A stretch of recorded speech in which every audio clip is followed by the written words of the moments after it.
offering 3 months of free hosting for all playable nodes. And Excellent.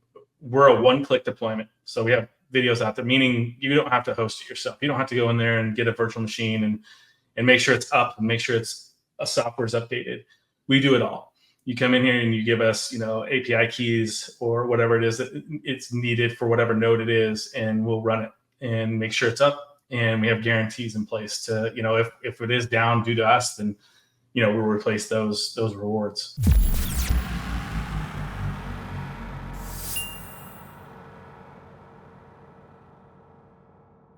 Hey, John, how's it going? Going fantastically well. I guess I should ask you first. Do you want to be called John or Old Bull or Johnny? I don't care. It's like, whatever. Well, John, I'm glad to have you here and talk about all things that are playable, and with your nodes ecosystem pushing stuff out this week. I'm excited to kind of talk about that, obviously, with NerdNode and DeEEP. And cool. Let me ask you this, because one thing that I've talked to you before, we talked on the FAS podcast, and one of the things that I don't think I really remember talking about was, your genesis story of how did you get into crypto? I've just finished a book the last couple of weeks called WTF Crypto. Oh. And I tell the basic story in there. I think the easiest way to explain it is I'm 58 years old, turning 59 in November. And being that old, I've had the privilege, I suppose, of watching 3 technologies roll through. So I was old enough to understand the beginning of computers, and yet I didn't get involved in computers in any way, shape, or form other than ended up having one, but but I watched that sort of like begin as a little time, I was around as a 20-year-old when Steve Jobs and Bill Gates were starting to talk about, hey, we're going to have these PCs you're going to have at home, and we had Atari and whatever else coming out as small computers. So, and then from there, I sort of watched the internet begin and come through. So it was a journey watching that. And again, I didn't get involved in any way, shape, or form. Just was one of the consumers of it. And I remember getting on the internet early and logging into NASA, and you could actually watch live NASA launches and stuff, and it was almost more hype than usefulness. Yeah. You could go to the New York Library or whatever and find a book, and it was all very sort of seemed important but wasn't really, and and then I watched the internet become social, and the uses for the internet started to really fall into place, and the internet became alive and useful and fun, and then necessary, and then a part of our daily life. So when crypto started, I was able to look at those 3 cycles and realize that crypto is going to do the same thing. It's a evolutionary product, and this time I need to be involved. I can't sit on the sidelines and just watch it evolve and be a consumer. I want to actually do something in it and ride the wave, of innovation, and obviously make some wealth out of it, and the fun side of it. So I was lucky enough to meet a guy.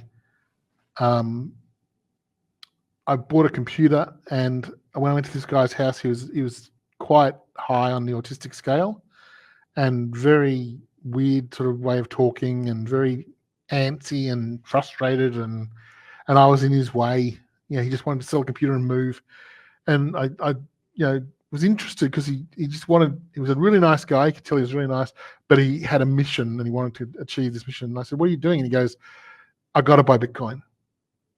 And I'm like, this is 2017. And I'm like, what do you mean? And he said, and I'd heard of Bitcoin. I knew what Bitcoin was, but I didn't know anything about it. I just was a normal person who'd heard about it.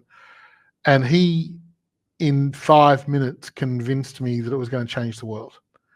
And so I got him to tell me all about it. And he just, all the frustration and angst left him. And he went into this complete rabbit hole of why it's going to change the world and who Satoshi was and why we need to embrace it and how governments are wrecking the economies. And he was a full-on believer in crypto. And not just Bitcoin, he understood Ethereum and other things that were coming through as well. So I went home and I rang my wife, and I was on the phone to her and just bubbling like a little boy, just explaining this new thing and you can imagine what she was like. She's like, "Oh my goodness, can't you just go and get a job?" And just like and I know how it goes. yeah, I had a job, but yeah, I was so excited about this, and so I set out on this course of educating myself and finding out all about it. So I started writing the book about a year later called What the Fuck is Crypto? But it's just a 101 of crypto and explained in layman's terms. So how Bitcoin works, why it works the way it does, why it's necessary. I'm a crypto maximalist. I believe that crypto is going to change the world. And that led me down the path of I wanted to get involved in it. And so my son, Jet, and I started trading NFTs. And this is in 2021. And we caught that wave. And we were making stupendous money each week. We were buying 10 NFTs at a time, and then 3 days later selling them for $8,000, $10,000, $20,000 profit. It was it was a 3 or 4 month period there. It was just insanity. And then it was a bubble and just burst, and but out of that bubble becomes the new base for what NFTs will be. And we realized at the end of that bubble that NFTs were actually really well suited to gaming. So we started on the project to get Playa3ull started. And that's cool, man. I like the Bitcoin thing. That's my story as well. Really the idea of Bitcoin, where it came through, and I mined it before I really took the pill in terms of really understanding what it was. So. Well, I wish I'd paid more attention to it earlier. I had a friend of mine, actually, I spoke to him not too long ago, and we sort of lost contact over the years, but he was buying $500 worth of ETH a week, or sorry, $200 worth of ETH and $300 worth of other coins in 2017 or thereabouts, when ETH was like $1. And he's retiring this year because he knows that when this cycle happens, ETH will go to whatever it's going to go to, 20 grand or whatever. And he's got a lot, so he'll be able to sell. And I'm not a Bitcoin maximalist in the sense that, like the way Saylor talks about, Bitcoin's the only one, and it's important, but it's not crypto. It's part of crypto. Like this product is one little tiny, tiny, tiny bit of the internet, but this product's amazing. It makes it all the internet. All these things together makes the internet, and it's exactly in crypto. Yeah. All the things, even the massive Bitcoins that are out there, it still makes crypto. Yep. And I used to hate Dogecoin with a passion, because I was so against what crypto was supposed to be. I mean, it was created as a joke, and it was meant to be disrespectful to crypto, and yet it's found a community in it. And that was really when Doge went to 80 cents last cycle. I had to ask the question of myself, okay, put aside your biases and answer the question, why? How does something like that get to a $50 billion market cap? Right. It's insanity. So there had to be something else there other than what I was seeing. So you just can't call the whole world stupid. You got to actually say, and so that led me down the path of, hang on, that's community. There's community at the end of that. And that's what has the value. And that's how we've built Playa3ull. We've built Playa3ull from a community standpoint. I've seen that. I've definitely seen you guys just keep building, just keep doing the right things, the communication, transparency, making sure people understand where you're at, what you're doing is, it's not hard. It just takes time. And it is hard. I mean, hard's all relative, man. I mean, yeah, we can call it hard, but really it's about, staying the course, keeping that focus, and doing what you guys are doing. I think is great. So obviously that's why I want to talk to you. You guys are, I'm super stoked with how you guys are pushing stuff out and how you guys operate. So from you all the way down through the node ecosystem and the guys that are heading that up. I've talked with Jet a couple times as well, and so it's great. And so your story, and one of the things that really led me to wanting to chat with you too, is the respect the cycle. You say respect the cycle. What does that mean to you in terms of respect the cycle? Well, like, you learn, if you're inquisitive, you learn stuff all the time. And we sort of understood it a bit last year, but really cemented this year. There's a pair of brothers out of Australia called the Pizzino brothers. They run a channel each. They've got one. Michael Pizzino runs like a 10-minute a day overview of the basic stock markets and Bitcoin. They just nail the cycle, and they've gone back. They've got a great ability to actually track it. Like, everyone talks about the halving, but it seems more connected to the monetary cycle. And I'm going to guess that Satoshi knew that, and that's why he launched it. Yeah. When he launched it in time with the money cycle. And he considering that in the first block of Bitcoin is the Times article from England talking about the banks about to be bailed out again. He launched Bitcoin as an absolute you to the banking monopoly, where a very, very small group of people in the world get to profit off stealing from everyone else. So, and this became very apparent to me when I look at my mother, she's 86 years old now, and she's got $100,000 that she's had basically saved for the last XYZ years. And I'm watching it devalue. Yeah. But she keeps talking about it like it's $100,000. And it's now literally like $30,000 from the 20 years she's been saving it. So, but in her mind, it's $100,000 because she saved $100,000. But anyone who knows how this all works, and one of the things I realized this year was with real estate, we keep thinking that real estate is appreciated, but that real estate growth is actually deflation, not growth. So you're actually just watching the money deflate rather than the real estate grow. It just looks like the real estate's growing.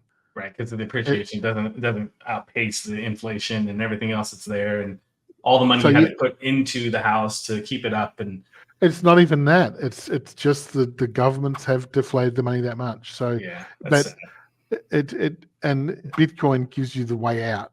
The reason it runs on a 4-year cycle is the governments have to pay their debt at the end of the 4 years. And when they pay their debt, they print. Because they want to pay their debt with new money rather than old money they've earned through taxes or whatever else. And so they win because they get to print the money out of nothing. So they get to pay all the debt with printed money, and all the middle class and lower class people lose their money because by adding the more money to the pile, you just deflated everyone's. My mum's 100,000 just became 80,000. Yeah. So because the government decided to pay their debt by printing more. So Bitcoin totally avoids that, and that's what I love about Bitcoin. And it's a version of gambling, but just like a game of poker, if you've got a certain set of skills, you have more chance of winning than people that don't have those skills. Yeah, so everything's a certain level of gambling. Buying real estate's a gamble. Putting money in the stock market's a gamble. I mean, all that stuff is starting a business. You're putting money into a business. That's a gamble. I definitely am a technical analysis guy from a long time ago, and then really kind of dove into fundamentals and that kind of stuff. And over the last couple bull runs, really put those together. And the reason I talk about the cycle because I see with Playa3ull, you guys are bringing a bunch of launches out during the right part of the cycle, right? We've planned it that way, yeah. Exactly, and that's with NerdNode and DeEEP. It was a very similar mindset on us. Like we've been building in the back end, one-click deployment for node hosting or validator hosting, and it's basically hands off for everybody in developing that software in the back end, and then developing this the ability to launch this DePIN network, and really pushing all of the tech side and the building side. It was really hard to not just want to launch stuff, last year, beginning of this year. And then it's like, okay, wait, here we go. Okay, we're coming into the summer. It's going to be a lull. We wanted a slow rollout. It's been going right kind of the way we thought we were going to do it. We're going to get people on board, and, the market's going to move it. They're going to see what we're providing and the income that they can make off of it just by plugging it in. And, we're sharing all of our rewards with that. And then it just goes with the cycle. And so I see that with you guys, and tons of updates coming, man. Got games, Node Network. I always wanted to ask you, like, with your games that you guys have, what's your favorite game that you guys have right now? Well, my personal game's Dogs of War, that's my pet baby, my pet project, as they call it. Yeah. And we've got a team, eight people working on it at the moment, and we'll have that now for by the end of the year, we believe. There's 4 islands that you progress in the actual game. On release, there'll be 4 islands that you progress from island 1 to 2 to 3 to 4, and the best weapons and gear will be on island 4, and Nice. the worst animals and beasts and monsters will be on island 4. And it's a 25 kilometer by 25 kilometer world, so it's a big place. Yeah. And it's it takes a long time to run around, and there's a lot to see. And I can't go into it now in detail because I literally just had a meeting before this one, and I was talking to a guy about that particular game because he's going to be doing the background story for it. And I was talking for half an hour just on all the different things going to happen in that game and why. And nice. But we're embracing modders in that game, so we want modders to come and mod the game. Okay. And they're going to be able to make mods to the game and then sell those mods on our marketplace. Anyone will be able to buy a server and build their own version of the game. We're making the game fully flexible from the ground up. We're building it to make it the server owner can craft the game that his community wants, and then he can sell tickets to that game. So $10 a month to play on his server, and there's 200 people, so he can make $2,000 a month passive income running a server. I love that. I love that ability for the crafting side of things, and then people to be able to kind of be a part of that, make their own mods and stuff. So that's cool. That's awesome. So with that, I mean, you guys got the Node stuff rolling out. You talk about servers. Are you going to be running those servers on your Node network? Is that going to be a part of what you guys roll out at some point in time, or is it in your scope of work? Those servers they'll be hosted most probably on Amazon. So a game server, we can't run the sort of games we build. We can't run. You just don't have the power. So we've got to use Amazon to actually get the power to run those game servers. So like for Nexus, for example, sometimes we're rolling up to 200 or 300 servers at a time. Mm-hmm. So, and each server is a game instance, and it's got to be, you got to have ping at under 100 milliseconds. So you can't have the local server be the bloke down the road operating on a 386 machine with 12 mega RAM, and that's I've got my server running.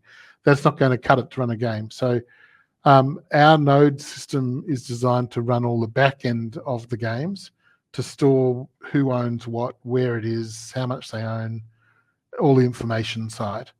And so those nodes that are in the background of our ecosystem, they run the information, and then we use the really large gaming serving companies to serve out the game. So you get the best of both worlds. You get the blockchain protecting all your assets and instant access. The game can read from the blockchain in live and know what NFTs you're holding and etc. And that can all be run on a normal node server.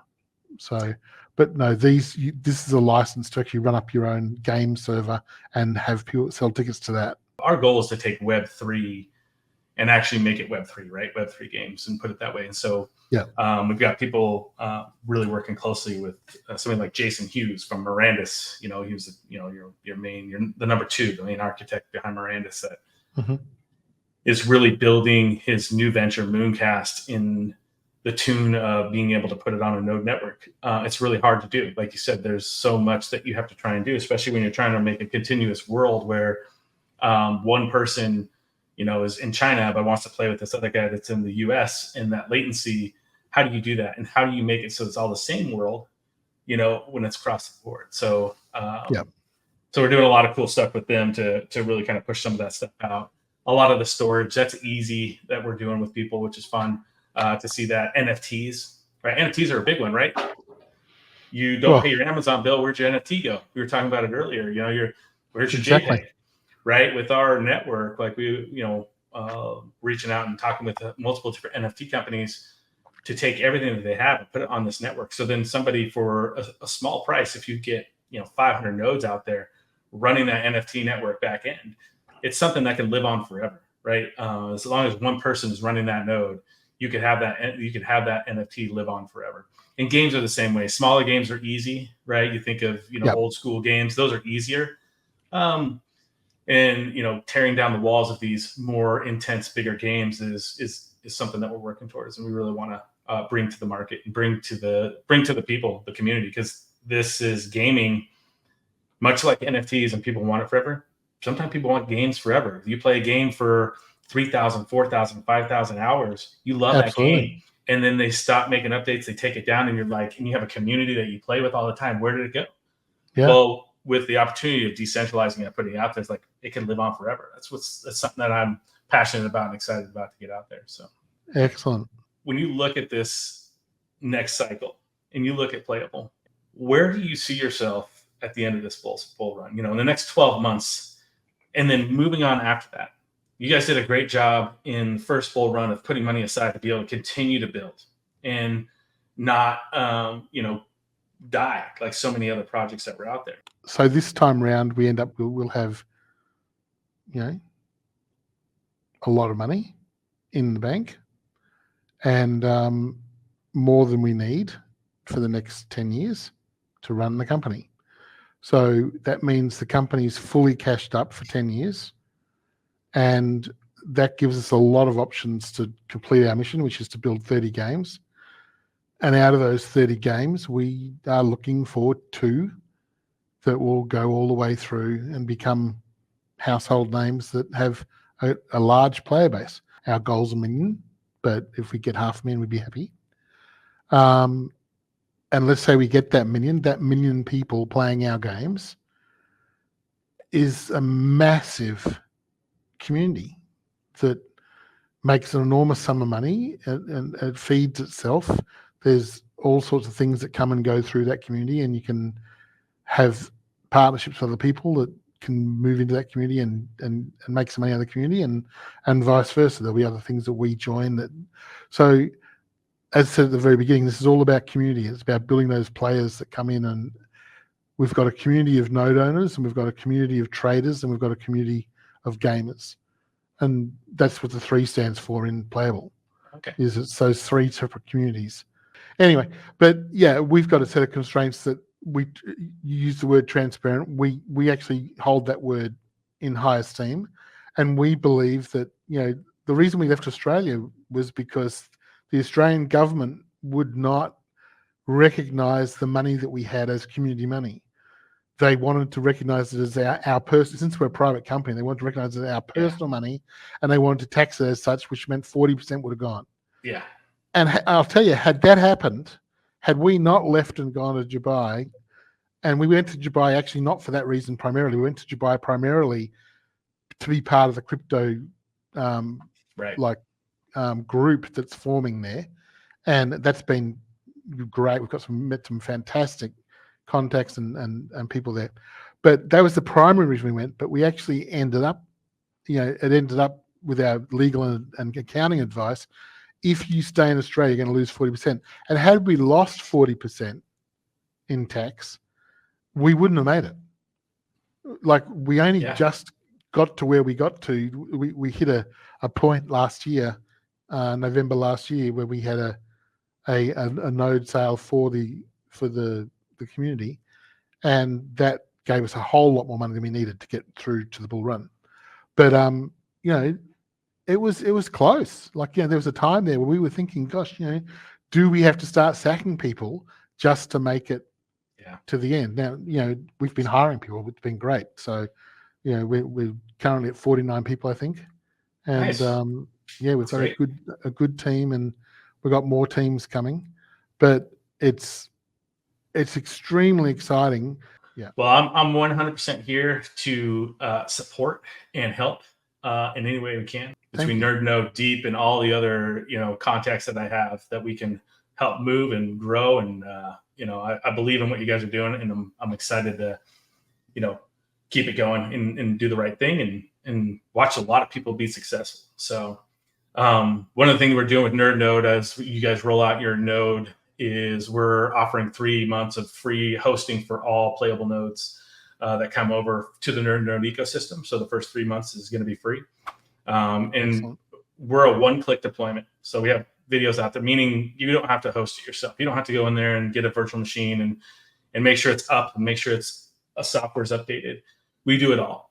You come in here and you give us, API keys or whatever it is that it's needed for whatever node it is, and we'll run it and make sure it's up. And we have guarantees in place to, if it is down due to us, then, we'll replace those rewards. Well, we appreciate that. And it's definitely been one of the things we've been really keen to get right is, like, we've got credit card payment coming through shortly. And then obviously one-click deployment of the nodes. There's a bunch of people out there that aren't, Linux programmers that can just roll up a node in 15 minutes with a couple of guides. Most of the people that own nodes need the support and help of a company like yours. It's going to make it easy. So we're really appreciative of that. There's a lot of work that had to be done a lot of times. And so we made it easy for people. And that's what we'll do with a lot of things. That's what Deep Network's doing as well. So did you have anything you wanted to finish with? Well, I think with what we're just saying, like, what you're doing is rolling out the ease, like the opposite of what nodes to this point have been. And so that's definitely attractive to us because that's what we want to do for our community. We want to make it as easy as possible, and the reliability and the, obviously it hasn't happened yet. So I'll keep fingers crossed and that the reliability is as good as expected. But presuming that all rolls the way it should, and obviously our Web3 guys are working with your Web3 guys, so it's something that, like, I have a lot of trust in Froggy and Jordan. So when they come back and say, hey, these guys are the real McCoy, their systems are good, that's good enough for me to start. So away we go. Love it. Awesome. Well, again, thanks, John. I appreciate it. And you take care. You too. Have a great one.